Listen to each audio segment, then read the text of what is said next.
चलिए सभी को गुड आफ्टरनून। और जितने भी लोग जुड़ चुके हैं एप्लीकेशन पे या फिर यूट्यूब के माध्यम से, आप सभी का स्वागत है शिवांगन की पाठशाला में। और हम लोग जो है इलेक्ट्रोस्टैटिक्स पढ़ रहे हैं और इसमें जो हम लोग 3 क्लास कर चुके हैं और ये आज हमारा चौथा क्लास। तो इलेक्ट्रोस्टैटिक्स में पिछले क्लास में हम लोग पढ़े थे कूलम्ब्स लॉ के बारे में। किसके बारे में? कूलम्ब्स लॉ के बारे में। चलिए उमा कुमारी गुड आफ्टरनून। बाकी सारे लोग एक बार कमेंट कर देंगे ऑडियो वीडियो सब कुछ प्रॉपर है या नहीं। चलिए दीपक कुमार महतो गुड आफ्टरनून। चलिए ठीक है। Reshma Tete good afternoon. Kunal Kumar good afternoon. Anita Mahato good afternoon. चलिए ठीक है, तो शुरू करते हैं हम लोग अपने सेशन को। हाँ बिल्कुल, अनुपमा कुमारी गुड आफ्टरनून। चलिए तो सेशन को हम लोग शुरू करते हैं। और कूलम्ब्स लॉ में हम लोग पिछले क्लास में सीखे थे कि किसी भी दो ऑब्जेक्ट के बीच हम लोग फोर्स को किसी भी दो चार्ज के बीच में फोर्स कैसे निकालते हैं। चलिए राजेश गोप जी गुड मॉर्निंग बोल रहे हैं। चलिए ठीक है, good morning good afternoon. Sushma Kumari good afternoon. ठीक है। चलिए तो आज का जो क्लास है इसमें हम लोग क्या करेंगे, जो कॉन्सेप्ट पिछले क्लास में हम लोग सीखे उससे रिलेटेड एमसीक्यूज क्वेश्चन जो कि प्रीवियस ईयर में पूछे गए हैं या पूछे जाने की जो संभावनाएं हैं उसकी चर्चा हम लोग यहाँ पर करेंगे। लेकिन इससे पहले एक छोटा सा क्वेश्चन आप लोग को हम देंगे, क्योंकि पिछले क्लास में जो है हम लोग सीखे थे कि कोई भी दो चार्ज के बीच में फोर्स कैसे निकालते हैं। अगर किसी मीडियम में है तो उसके लिए क्या अप्रोच होगा, और अगर वैक्यूम है तब उसके लिए क्या अप्रोच होना चाहिए। तो चलिए सेशन को हम लोग शुरू करते हैं और आप लोग इसको अधिक से अधिक शेयर कर देंगे। तो चलिए एक आप लोग को सवाल देते हैं।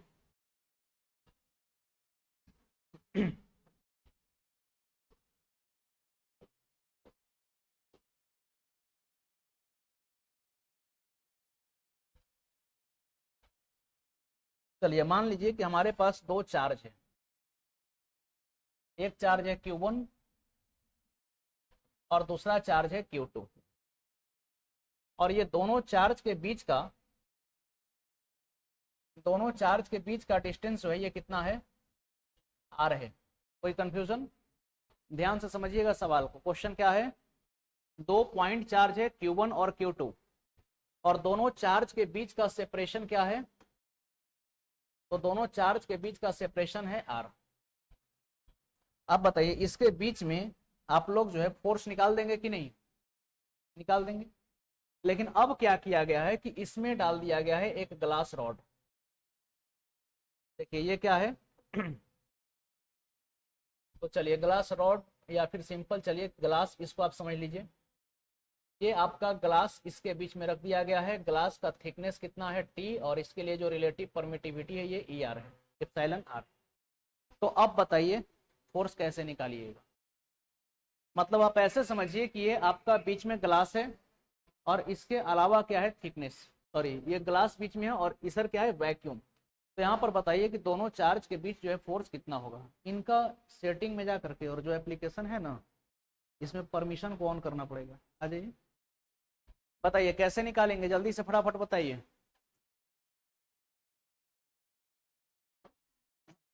तो देखिए इसके लिए कॉन्सेप्ट सीखते हैं हम लोग। हेडिंग लगाइएगा सबसे पहले।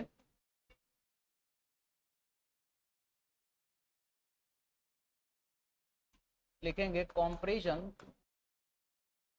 Of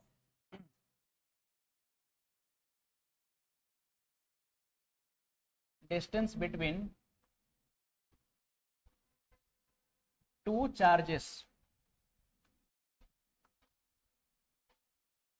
when they are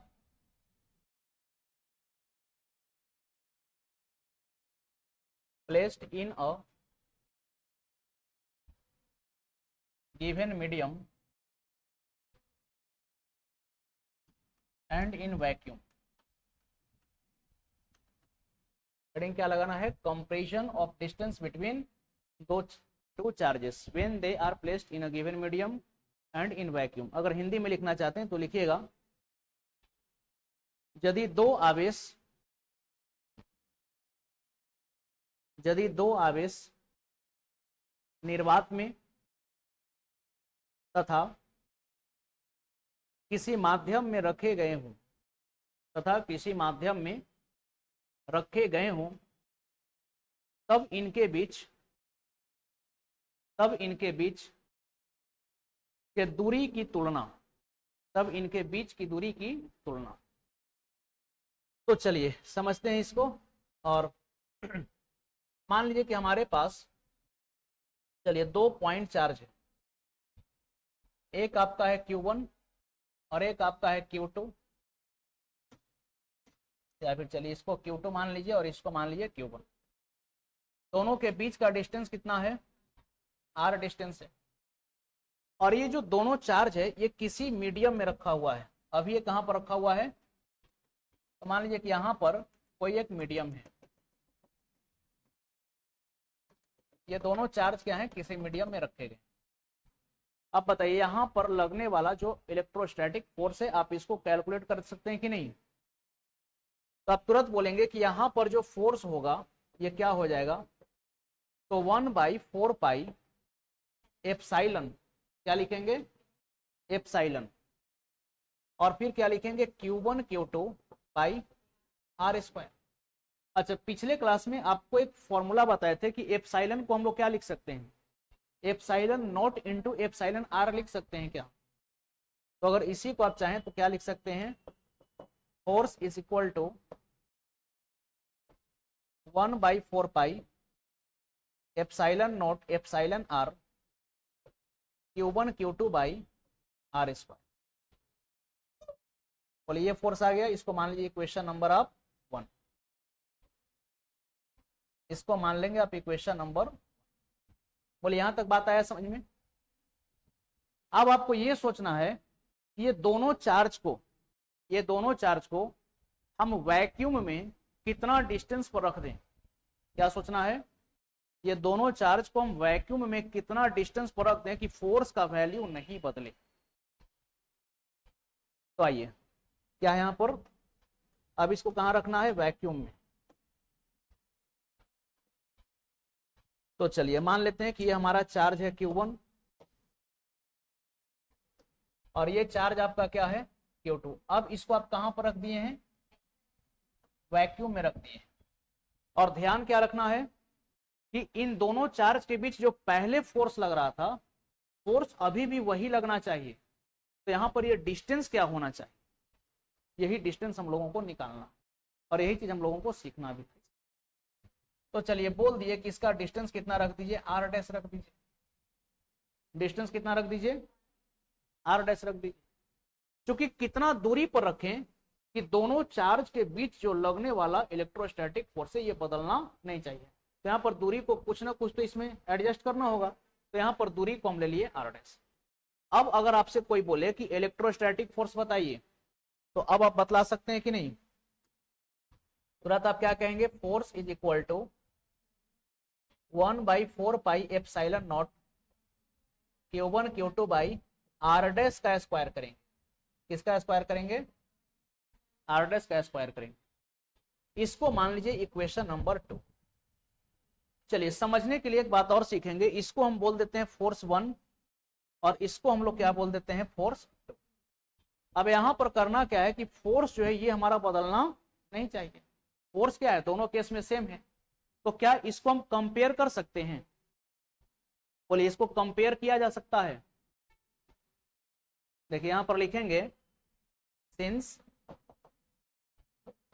force 1 जो है ये किसके बराबर है? फोर्स 2 के। यानी कि चूंकि फोर्स 1 फोर्स 2 के बराबर है, तो अगर इनका LHS पार्ट बराबर है तो RHS पार्ट भी क्या होना चाहिए? बराबर। तो आप क्या लिख सकते हैं? 1/4 pi epsilon naught epsilon R Q1 Q2 by R square is equal to 1/4 pi epsilon naught Q1 Q2 by R dash का square. Q1 Q2 by R dash का स्क्वायर। अब यहां से जो चीज कैंसिल होता है उसको कैंसिल कर दीजिए। देखिए 1/4 पाई एप्सिलॉन नॉट और 1/4 पाई एप्सिलॉन नॉट, बताइए कैंसिल हो जाएगा कि नहीं? ये चीज बताइए कैंसिल हो जाएगा। यहां से Q1 Q2, ये Q1 Q2 भी आपका कैंसिल हो जाएगा। तो यहां से रिलेशन क्या बच गया? रिलेशन बच गया 1/एप्सिलॉन R into R square is equal to क्या हो गया 1 बाई आर डैश का स्क्वायर, यही बच गया ना। तो अब जरा सोचिए क्या इसको ऐसा लिख सकते हैं कि आर डैश का स्क्वायर जो होगा, देखिए आर डैश का स्क्वायर जो होगा ये किसके बराबर होगा, तो epsilon R into R square. तो ये जो आपका आर डैश है हमको क्या निकालना था, यही आर डैश निकालना था ना। तो आर डैश को क्या आप लिख सकते हैं under root of epsilon R into R square. तो आपका आर डैश कितने के बराबर हो जाएगा, तो ये बराबर हो जाएगा under root of epsilon R into R. बोले यहाँ आया ना। तो इस रिलेशन को आप याद रखें,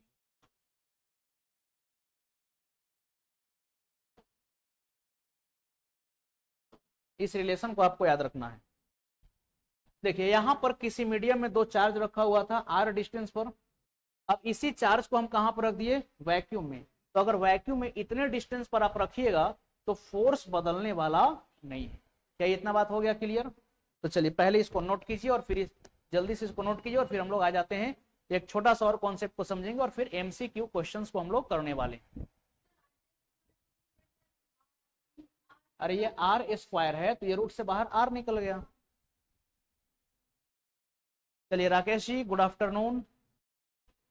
चलिए Meena Singh good morning good afternoon. Priya Kishor, चलिए ठीक है क्लियर है। और एक बार कमेंट करके बताएंगे जितने भी लोग एप्लीकेशन में जुड़े हुए हैं और जितने भी लोग यूट्यूब के माध्यम से क्लास कर रहे हैं, आप लोग एक बार कमेंट करके जल्दी से बताएंगे क्या ये कॉन्सेप्ट क्लियर हुआ। इसमें हम लोग क्या सीखे कि सबसे पहले हम लोग दो चार्ज को रखे किसी माध्यम में, दो चार्ज को कहां रखे, किसी माध्यम में। तो इसके बीच हम निकाल दिए इलेक्ट्रोस्टैटिक फोर्स। अब फिर मेरा सवाल यह था कि दोनों चार्ज को हम वैक्यूम में कितना डिस्टेंस पर रख दें कि हमारा फोर्स बदलना नहीं चाहिए। तो हम बोले कि आर डैश डिस्टेंस पर रख दी, तब यहां से हमारा फोर्स आ गया ये। लेकिन पहला केस और दोनों दूसरा केस दोनों में फोर्स हमारा क्या है, बराबर है। तो दोनों फोर्स को हम इक्वेट कर दिए। तो यहां से जो हमारे पास आर डैश का वैल्यू आ गया ये क्या आ गया, under root of epsilon R into R. चलिए नोट किया जाए इसको। चलिए Uma Kumari very good clear है। सुषमा कुमारी चलिए ठीक है क्लियर है। अनुपमा कुमारी चलिए ठीक है यस सर।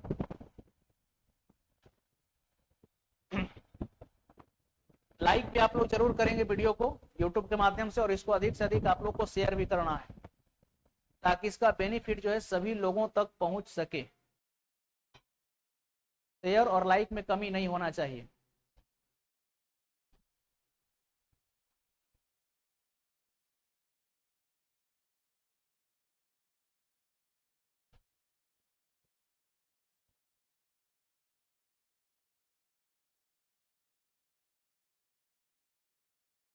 क्लास रेगुलर करना है, एक प्रॉपर नोट्स जरूर बनाना है और फिर गारंटी है कि एग्जाम के आपके एक भी प्रश्न छूटेंगे नहीं, लेकिन आप क्वेश्चन को भी कॉपी में लिखना है। चलिए राकेश दास जी बोल रहे हैं क्लियर है सर। चलिए राकेश जी आप कहाँ से जुड़े हुए हैं, गढ़वा से, जल्दी से कमेंट करके बताइए।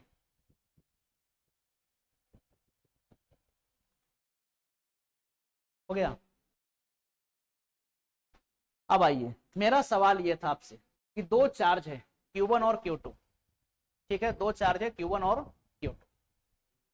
पहले जो है दोनों पहले वैक्यूम में रखा हुआ था, अब बीच में या फिर वैक्यूम या एयर मान लीजिए, अब बीच में एक ग्लास स्लैब को डाल दिया गया है।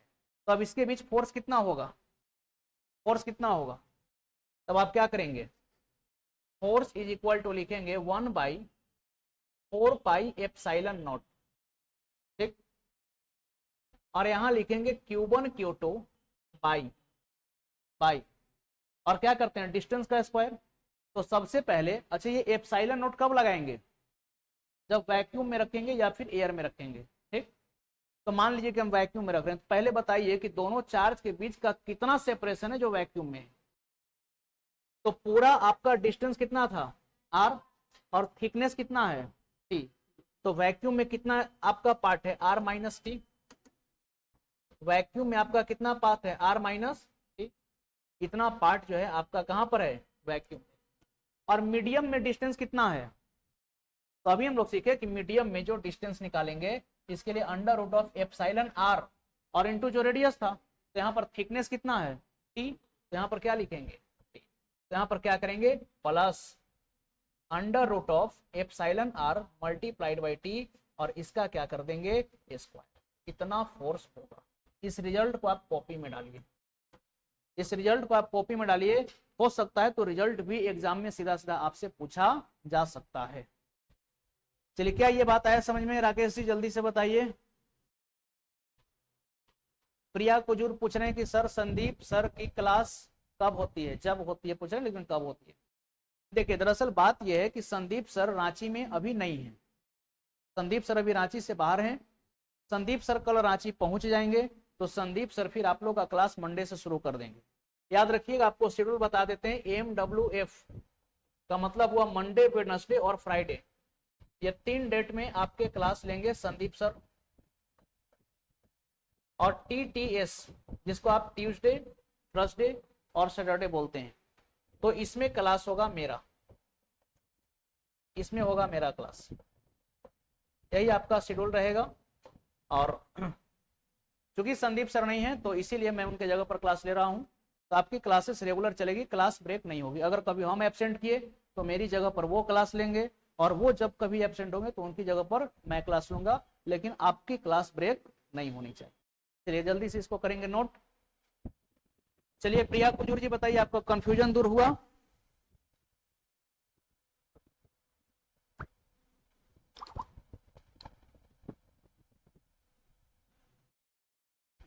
चलिए, तो उम्मीद करते हैं कि लिख लिए होंगे और ये चीज आपको समझ में भी आई होगी। यहाँ तक कोई कंफ्यूजन? तो अगर ऐसा कंसेप्ट कभी भी आए या फिर ऐसा क्वेश्चन कभी भी आए, इसको आप बना सकते हैं आसानी से कि नहीं?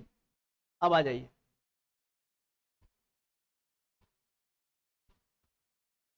चलिए, तो इसमें जो है हम लोग पिछले क्लास में कहां तक बात कर चुके थे? वेक्टर फॉर्म हो गया था ना, इसके बाद हम लोग परमिटिविटी और रिलेटिव परमिटिविटी भी कर लिए थे, ये भी हो गया था। Principle of superposition of charges, देखिए principle of superposition of charges क्या कहता है?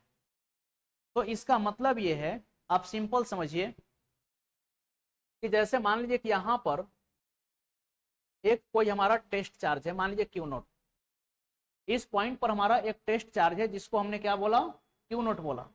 और यहाँ पर जो मीडियम है, इस मीडियम में कई सारे चार्जेस प्रेजेंट है, जैसे Q1 है, यहाँ पर Q2 है, यहाँ पर Q3 नाम का कोई चार्ज है। इसी प्रकार से बहुत सारे चार्जेस हैं, और टोटल कितने चार्जेस हैं? तो n नंबर ऑफ चार्जेस। तो आखिरी चार्ज हमारा कितना है? n। तो यहाँ पर देखिए Q1 Q नोट पर फोर्स लगाएगा कि नहीं? चलिए मान लेते हैं कि ये सारे चार्जेस पॉजिटिव है, सारे चार्जेस क्या है अभी तक? पॉजिटिव है। T और R का वैल्यू,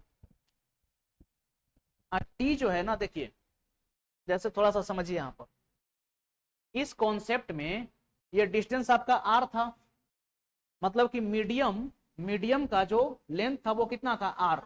तो उसी प्रकार से यहां पर देखिएगा, ये मीडियम का थिकनेस कितना है? T, या इसका लेंथ कितना है? T। तो इसीलिए यहां पर क्या आ गया? T। अगर R मान लेते या फिर इसको X मान लेते तो यहां पर भी क्या लिखते हैं? X लिखते। चलिए, तो उम्मीद करते हैं राकेश जी क्लियर हो गया होगा आपका कंफ्यूजन। अब आ जाइए। चलिए, तो यहां पर मान लीजिए कि ये सारे चार्जेस जो हैं किस नेचर के हैं? पॉजिटिव नेचर के हैं। तो ये जो है इस पर इधर फोर्स लगाएगा, ये जो है इस पर इधर फोर्स लगाएगा, ठीक है। देखिए, ये फोर्स ड्यू टू मान लीजिए Q1, और ये फोर्स आ गया ड्यू टू Q2, और ये आ गया फोर्स ड्यू टू किसके कारण? Q3 के कारण, ठीक है, Q3। और ये फोर्स किसके कारण आ गया? फोर्स ड्यू टू Qn के कारण।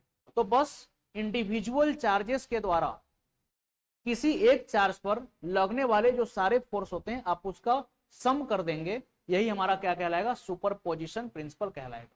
सम कैसे करेंगे? तो वेक्टर सम यहां पर करना है। तो वही बात यहां पर लिखी हुई है कि the total force acting on a given charge is equal to the vector sum of all the forces exerted on it by the other charges. अब जैसे देखिए, पहला चार्ज यहां पर समझिए डायग्राम से, मान लीजिए कि यहां पर ये रहा हमारा पोजीशन वेक्टर 1। तो चलिए, पहला चार्ज के लिए आप क्या लिखेंगे? 1/4 पाई एप्सिलॉन नॉट। सबसे तो ये कॉमन निकल जाएगा, अंदर क्या बचेगा? पहले चार्ज के लिए Q1 Q नॉट, इसके लिए पोजीशन वेक्टर का Q, देखिए वेक्टर फॉर्म में लिखा हुआ है। दूसरे चार्ज के लिए क्या आएगा? Q2 Q नॉट, इसका पोजीशन वेक्टर फिर लिखिए। इसी प्रकार से Qn Q नॉट बाई, हालांकि ये इतना आपको सीखने का जरूरत नहीं है। सिंपल कैसा क्वेश्चन बनता है उसको आप बताएंगे। बस आप सिंपल समझिए कि किसी एक चार्ज पर, मतलब कि मीडियम या सराउंडिंग में जितने भी चार्ज प्रेजेंट होंगे उसके द्वारा जो लगने वाला टोटल फोर्स होगा उसका वेक्टर सम कर दीजिए, यही होता है सुपरपोजिशन प्रिंसिपल। तो चलिए आते हैं हम लोग अब सवालों के ऊपर, और जल्दी से आप लोग कमेंट करके बताना शुरू करेंगे। इससे पहले थोड़ा सा लिमिटेशंस के बारे में जान लीजिए। लिमिटेशंस ऑफ कूलम्ब्स लॉ, यानी कि कूलम्ब के नियमों की सीमांत, कूलम्ब के नियमों की सीमांत मतलब कि इनकी जो लॉस है इसकी लिमिटेशंस क्या क्या रही है। तो सबसे पहले आप देख सकते हैं it is valid only for point charge. ये बहुत बड़े चार्ज के लिए वैलिड नहीं होगा। किसके लिए वैलिड होगा? पॉइंट चार्ज के लिए। या फिर अगर कोई बहुत बड़ा चार्ज है तो उसको इतना बहुत मतलब कि इतना वेरी लार्ज डिस्टेंस पर रख दीजिए कि वो कैसा नजर आए? पॉइंट की तरह नजर आए। दूसरा, it is strictly applicable for charges at rest. ये सिर्फ और सिर्फ कब काम करेगा? जब चार्जेस आपके किस में होंगे? रेस्ट में। तीसरा कहता है कि Coulomb's law fail to explain the stability of nucleus, यानी कि नाभिक की स्थिरता की व्याख्या करने में ये विफल रहे। ठीक, आगे क्या लिखा हुआ है? Since in nucleus there are large number of proton. अब बताइए, किसी भी परमाणु के नाभिक में भारी मात्रा में क्या होते हैं? प्रोटॉन होते हैं। ऑल हैविंग पॉजिटिव चार्ज, और सारे प्रोटॉन पर कैसा चार्ज है? Positive. According to the Coulomb's law they should repel each other. लेकिन कूलम्ब के नियम में हम लोग क्या पढ़े कि लाइट चार्ज में रिपल्सन होता है। और न्यूक्लियस जैसे है, मान लीजिए कि हम एक एटम बनाए, ये रहा एटम, इसका है ये न्यूक्लियस। तो न्यूक्लियस में क्या रहते हैं? प्रोटॉन और न्यूट्रॉन। तो न्यूट्रॉन पर कैसा चार्ज है? न्यूट्रल। न्यूट्रॉन उदासीन होता है, न्यूट्रल है। तो चलिए न्यूट्रॉन को अभी हम हटा करके बात करते हैं। चलिए इसमें हम रख दिए प्रोटॉन को, प्रोटॉन को, प्रोटॉन को, प्रोटॉन को, प्रोटॉन को, ढेर सारे प्रोटॉन को इसके अंदर हम क्या कर दिए? प्रोटॉन पर कैसा चार्ज होता है? पॉजिटिव। और कूलम्ब्स लॉ में हम लोग पढ़े कि लाइक चार्ज में क्या होगी? रिपल्सन। और अनलाइक चार्ज में होगा अट्रैक्शन। तब तो यहाँ पर हर प्रोटॉन एक दूसरे को क्या करेगा? रिपेल करने में लगा हुआ रहेगा। और जब सारे प्रोटॉन्स एक दूसरे को रिपेल करेंगे, प्रतिकर्षित करेंगे, तब पता है नाभिक की एग्जिस्टेंस संभव है। किसी भी परमाणु के भीतर नाभिक का अस्तित्व हो सकता है? बिल्कुल नहीं हो सकता है। लेकिन नाभिक का अस्तित्व है कि नहीं? तो यही बात इनसे पूछी गई कि बताइए कि प्रोटॉन जो है सब तो पॉजिटिवली चार्ज पार्टिकल है, तो फिर वो एटम के न्यूक्लियस में कैसे है? तो इसका एक्सप्लेनेशन इनके पास नहीं था, ये लिमिटेशन रह गई। वही बात यहाँ पर लिखा हुआ है, however nucleus has stable identity, जबकि नाभिक जो है हमारा स्थिर होता है। Hence Coulomb's law fails to explain the stability of nucleus. इसीलिए जो है कूलम्ब का नियम जो है नाभिक की स्थिरता की व्याख्या को करने में क्या रहा है? विफल रहा है। हालांकि बाद में जब न्यूक्लियर फोर्सेस की जानकारी हमें प्राप्त हुई तब पता चला कि कोई भी दो चार्ज अगर सेम नेचर के हैं तो बहुत ज्यादा आपको एनर्जी लगाना पड़ेगा। थोड़ा सा एनर्जी काम नहीं चलेगा, बहुत बहुत बहुत ज्यादा एनर्जी लगा दीजिए, वो पास में आ जाएंगे तो फिर वो जुड़ जाएंगे, और फिर जुड़ जाएंगे तो वो छोड़ेंगे नहीं। और इसी को हम लोग बोलते हैं न्यूक्लियर फोर्स। और याद रखिएगा, वर्ल्ड का सबसे स्ट्रॉन्गेस्ट फोर्स न्यूक्लियर फोर्स होता है। जैसे सूर्य की जो ऊर्जा की, जो सन का जो एनर्जी का सोर्स है, स्रोत है, वो क्या है? Nuclear fusion. वहां पर क्या होता है? हाइड्रोजन के यानी कि ड्यूट्रॉन मतलब कि प्रोटियम और ड्यूट्रियम आपस में कंबाइन करके हीलियम के न्यूक्लियस में, सॉरी ड्यूट्रियम और ट्रिटियम आपस में कंबाइन होकर के किसमें कन्वर्ट होते हैं? हीलियम के न्यूक्लियस में। तो इसके लिए जो है बहुत हाई टेम्परेचर चाहिए। तो उसी प्रकार से जब बहुत हाई एनर्जी से इनको पास में लाया जाएगा तो ये क्या कर जाएंगे? अट्रैक्ट करने लगते हैं। तो ये एक्सप्लेन नहीं की गई थी कूलम्ब साहब के द्वारा। आगे लिखा है कि Coulomb's law is valid for distance greater than 10 to the power -15 metre, यानी कि 10 का पावर -15 मीटर से अगर अधिक डिस्टेंस है तभी कूलम्ब का नियम जो है वैलिड होगा। ये था लिमिटेशन, और ये आपको हिंदी में लिखा गया लिमिटेशन। आप जिस भी लैंग्वेज में कंफर्टेबल है अपना नोट कर लीजिएगा। और चलिए क्वेश्चन आ चुका है आपके स्क्रीन के सामने, जल्दी से कमेंट करके आप लोग बताएंगे। ठीक है, आप लोग भी बताएंगे, ऑनलाइन वाले भी बताएंगे, एप्लीकेशन वाले भी बताएंगे। जल्दी से कमेंट करके आप लोग बताइए। हाँ बिल्कुल, सुपर पोजिशन का मतलब डिफरेंट चार्जेस का एक पॉइंट पर मिलना। चलिए तो आंसर आना शुरू हो गया है। चमेली कुमारी डी बता रही है। चलिए फटाफट से आंसर बताइए क्या होगा।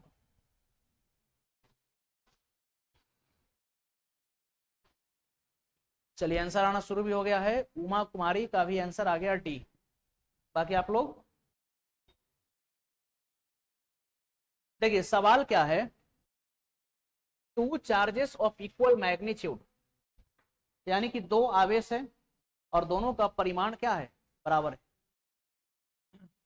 To charges of equal magnitude and at a distance R exert a force F, यानी कि दो चार्ज जिसका मैग्नीट्यूड क्या है, बराबर, दोनों आर डिस्टेंस पर रखे हुए हैं और दोनों एक दूसरे पर क्या कर रहे हैं, बल लगा रहे हैं। दोनों एक दूसरे पर क्या कर रहे हैं, बल लगा रहे हैं। कितना बल लगा रहे हैं, तो इनके द्वारा जो लगाई गई बल है यह है एफ। कितना बल है, एफ। आगे कहता है कि if the charges are half, अगर आवेश को कर दिया जाए आधा, ऐसे समझिए बात को। पहले आप फोर्स निकालते हैं, मान लीजिए कि जो दो चार्ज है इक्वल मैग्नीट्यूड का, लेट इट बी क्यू, मान लेते हैं दोनों चार्ज का मैग्नीट्यूड क्यू है, तब आप फोर्स क्या लिखते हैं, force is equal to K Q into Q by क्या लिखते, बाई क्या लिखते, आर का स्क्वायर, बाई क्या लिखते, आर का स्क्वायर। या फिर आप चाहें तो ऐसे भी कर सकते हैं, force is equal to K Q square by R square लिखा जा सकता है क्या, बोलिए इतना फोर्स होता।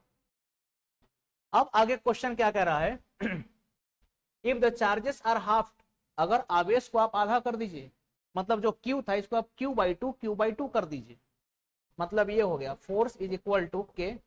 अब जरा सोचिए क्यू बाई टू का स्क्वायर कीजिएगा तो ये क्या आ जाएगा, क्यू स्क्वायर बाई 4।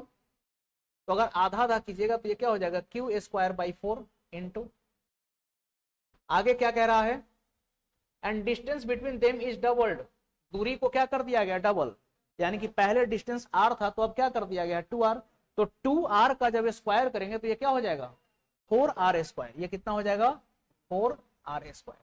तो आपसे कहा गया है the new force will be, नई बल क्या होगी। तो सिंपल आप इसको ऐसा लिख सकते हैं, इसको एफ डैश बोल लीजिए, तो इसको हम बोलेंगे F dash is equal to K Q square upon R, K Q square upon R square, और यहां पर क्या आ जाएगा 1/16। तो क्या इसको ऐसा भी आप लिख सकते हैं कि एफ डैश जो है ये 1/16 टाइम्स है पुराना फोर्स का।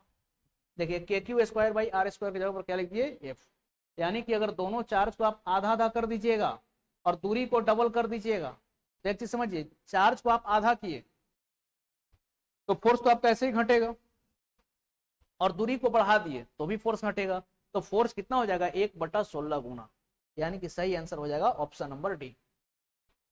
Option D will be the right answer. बिल्कुल सही, सुषमा कुमारी, दीपक मातोजी, राकेश दास जी। चलिए ठीक है, प्रिया कुजूर नहीं, प्रिया कुजूर आपका गलत हो गया, बी नहीं, ऑप्शन डी होगा।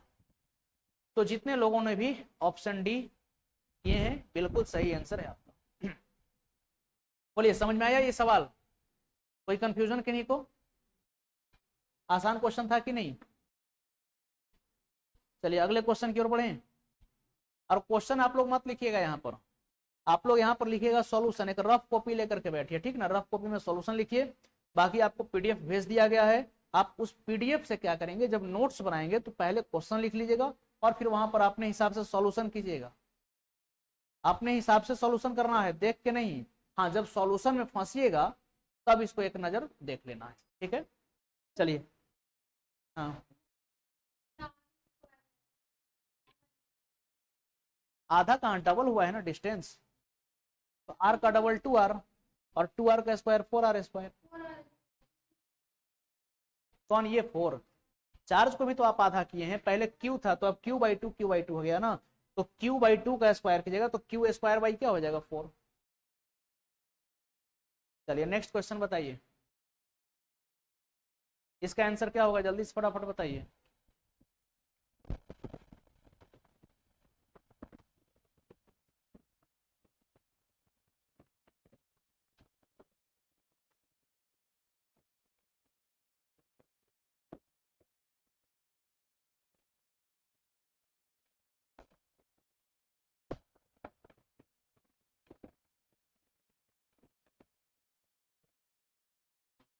आइए देखिए सवाल क्या कहा जा रहा है, the minimum value of force acting between 2 point charges. देखिए यहाँ पर किसका बात किया गया है, 2 पॉइंट चार्जेस। अच्छा पॉइंट चार्ज किसको बोलेंगे, आपको बताएं चार्ज का कम से कम वैल्यू क्या हो सकता है?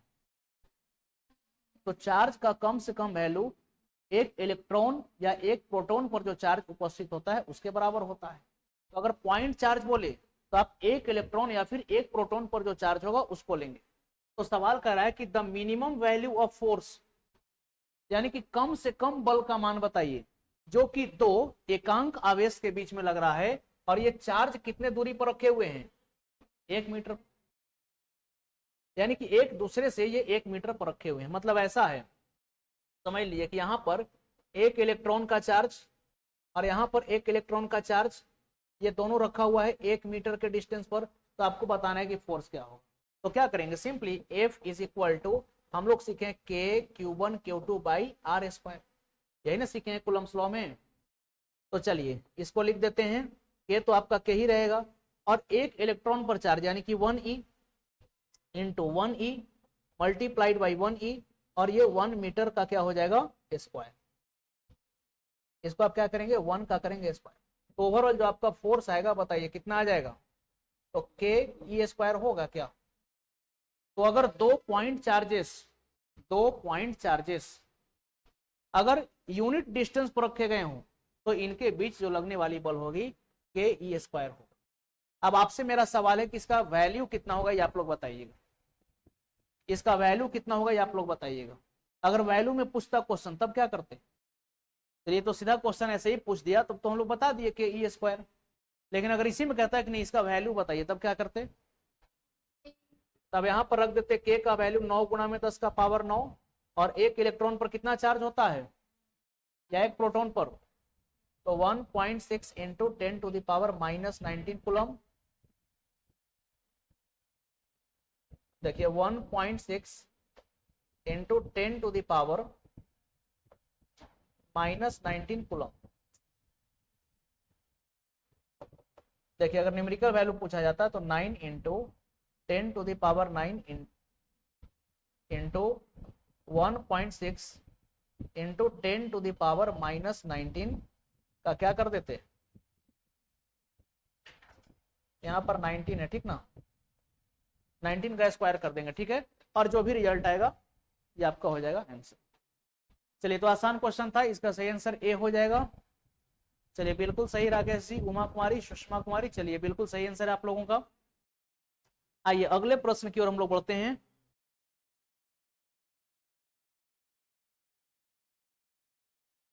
क्वेश्चन नंबर 3, इसका आंसर बताइए। सेकंड,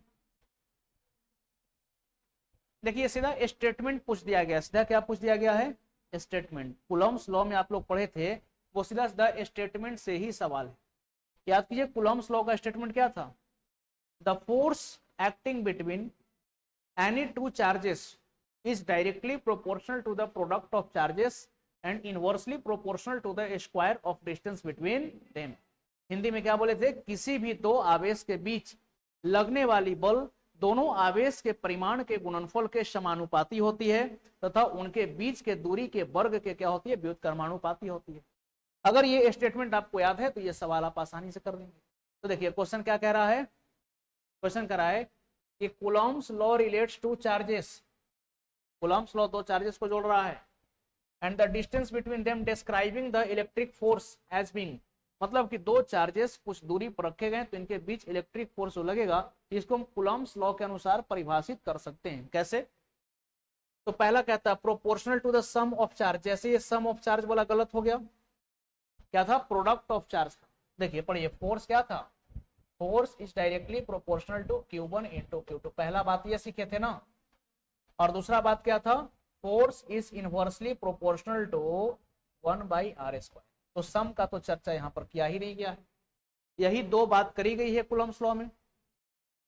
आगे कहता है कि inversely proportional to the distance between charge. क्या सही है? Inversely proportional to the distance between charge या फिर inversely proportional to the square of distance between charge. तो यहां पर स्क्वायर नहीं लगाया है तो ये भी ऑप्शन क्या हो गया? गलत हो गया। तीसरा, proportional to the product of the charges, proportional to the product of charges, यहां तक सही है। आगे आइए, and inversely proportional to the distance, ये लाइन गलत हो गया। Inversely proportional to the distance नहीं, inversely proportional to the square of distance, दूरी के वर्ग के व्युत्क्रमानुपाती है ना, और यहाँ पर सिर्फ दूरी के व्युत्क्रमानुपाती की बात करी जा रही, तो ये भी ये पार्ट हो गया गलत, तो जो बच गया वो सही हो जाएगा। तब क्या दिमाग लगाना है, ऑप्शन डी सही हो जाएगा। हालांकि इसको पढ़ लीजिए एक बार, proportional to the product of charges सही, आगे कहता है and inversely proportional to the square of distance between them, तो ये भी सही है कि नहीं, यहाँ पर दोनों स्टेटमेंट सही है, तो the right option is D. चलिए कितने लोग डी किए हैं।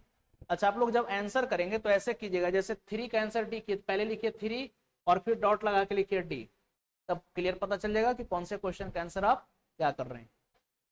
चलिए हाँ ठीक है, राकेश जी बता रहे के स्क्वायर होगा, बिल्कुल सही। सुषमा कुमारी, उमा कुमारी, ठीक है, हाँ बिल्कुल राकेश जी, बिल्कुल सही आंसर है आप। आइए अगले प्रश्न की ओर हम लोग बढ़ते हैं।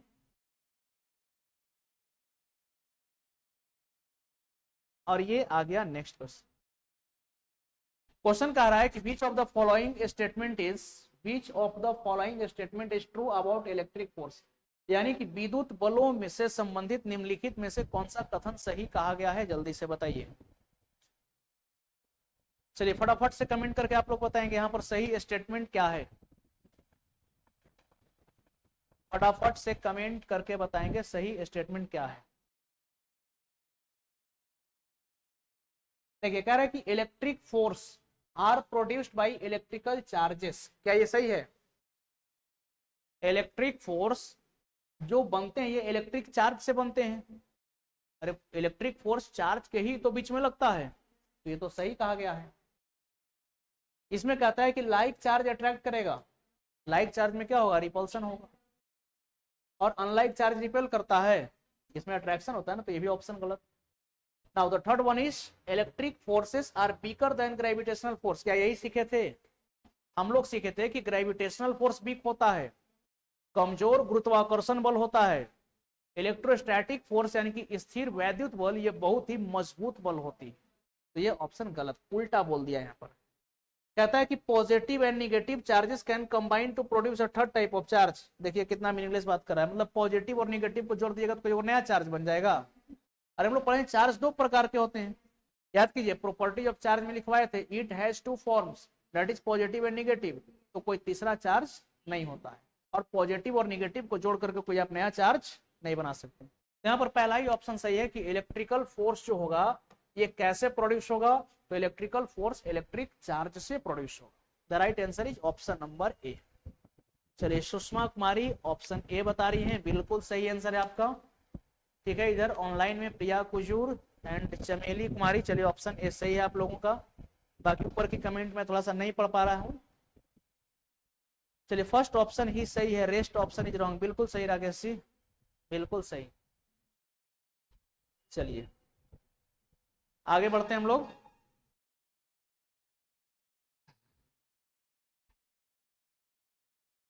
चलिए नेक्स्ट क्वेश्चन बताइए, एक एक क्वेश्चन को बनाइए, ठीक है ना, एक एक क्वेश्चन को बनाइए, मेहनत करते रहिए, आपका रिजल्ट होगा। और नहीं तो यही क्लासरूम था और यही बेंच था जहां पर बैठ करके लोग पीजीटी में सिलेक्शन लिए, ठीक है। इसका भी ये होना ही चाहिए, ऐसा नहीं बोलना है, इससे झलकता है कि आपका कॉन्फिडेंस लेवल लो है, समझे। सबसे पहले कॉन्फिडेंस लेवल को क्या करना है, बढ़ाना है, कॉन्फिडेंस को गिरने नहीं देना है। ये भी हो सकता है, ऐसा आंसर नहीं, अगर गलत भी तो बोलिए हाँ यही हो सकता है, हो सकता है क्या यही होगा, लेकिन हाँ कॉन्फिडेंस लेवल को बिल्डअप रखना है। चलिए कौन सा ऑप्शन बता रहे हैं आप, ए। देखिए क्वेश्चन कहता है कि द कांस्टेंट के इन कूलम्स लॉ डिपेंड्स ऑन, जो कांस्टेंट के है जिसको आप इलेक्ट्रोस्टैटिक कांस्टेंट या फिर कूलम्स कांस्टेंट कहते हैं, ये किस पर डिपेंड करता है, क्या ये सिस्टम ऑफ यूनिट पर डिपेंड करता है, नहीं, इंटेंसिटी ऑफ चार्ज पर भी नहीं, तो बोथ का तो बात नहीं होगा, नेचर ऑफ मीडियम यानी कि किसी माध्यम के प्रकृति पर यह निर्भर करती है। कूलम्ब कांस्टेंट का वैल्यू किस पर डिपेंड करता है, किसी माध्यम के प्रकृति पर। याद कीजिए जैसे आपको बताए कि के का जो वैल्यू है, या फिर जैसे रिलेटिव परमिटिविटी आप देख रहे थे कि ये जो है आपका वैक्यूम के लिए क्या हो जाता है, एप्सिलॉन नॉट का वैल्यू 8.85 इंटू 10⁻⁻12, और यही एयर के लिए कितना था रिलेटिव परमिटिविटी 1, क्लास के लिए कितना था 80। तो ये अलग अलग माध्यम के लिए अलग अलग होता है। तो इसका सही आंसर क्या हो जाएगा, ऑप्शन नंबर ए। तक कौन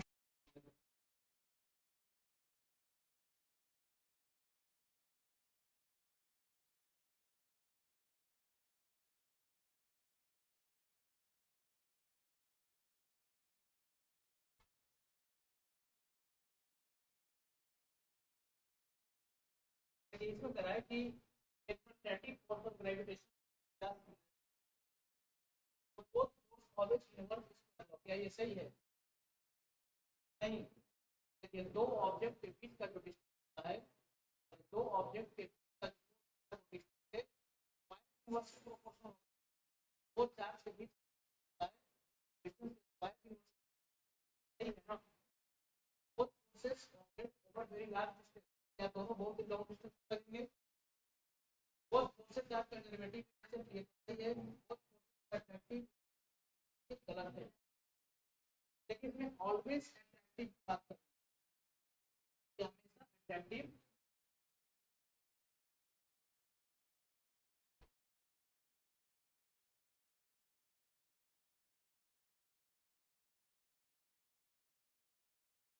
ये जो है आपका हमेशा अट्रैक्टिव